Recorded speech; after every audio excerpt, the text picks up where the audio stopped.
بسم الله الرحمن الرحيم waxaan halkan tacsiid tiiraanya looga dirayaa dhammaan reeraha qoysaska ay kasoo jeedeen ciidankii shalay ku geeriyooday kulliyadda jaalisiyaad oo masiibada ku heshay beesha biimaal inta dhimatay allah u naxariisto inta ku dhaawacantayna allah u boogadhayo runtii dhibka halkaa ka dhacay sida uu nagu soo gaarayo waxaa geystay baa la yidhi hal qof oo ka tirsan argagixisada balse casualtieska intaa la-eg ma geysan kara hal qof markii aan kaashado aqoonta aan u leeyahay qaraxyada waxa uun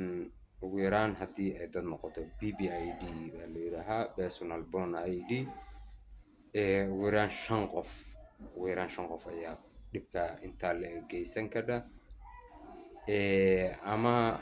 waxaa geysan karaa ID banaanka taal ama ID dhulka lagu aasay arrinta dib loo baaran leeyahay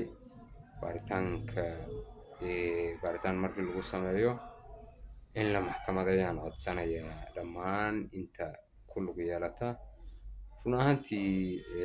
5 sano iyo googo ka hor qaraxyo waa dhici jireen laakiin lambarka intaa leeg ee qaraxyo maysa dhici jirin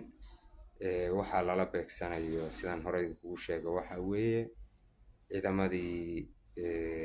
uu dhisay madaxweynihii kan ka horreeyey mudane maxamed cabdullaahi farmaajo waxaan oran lahaa saraakiil xigeen alifley dabley digtoonaada laga feejignaada qataraha cadowga dowladdii iyo al-shabaabis hal ayay noqdeen lama kala garanayo al-shabaabiskii iyo dowladdii marka qof walba oo shaqaale dowladeeda khaasatan ciidamada qalabka sida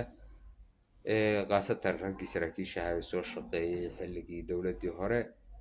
is-ilaaliyaan leeyahay beesha biimaalna tacsiid murugaal ahaan halkaan uga dirayaa oo xanuunka waa idinla qaybsanaynaa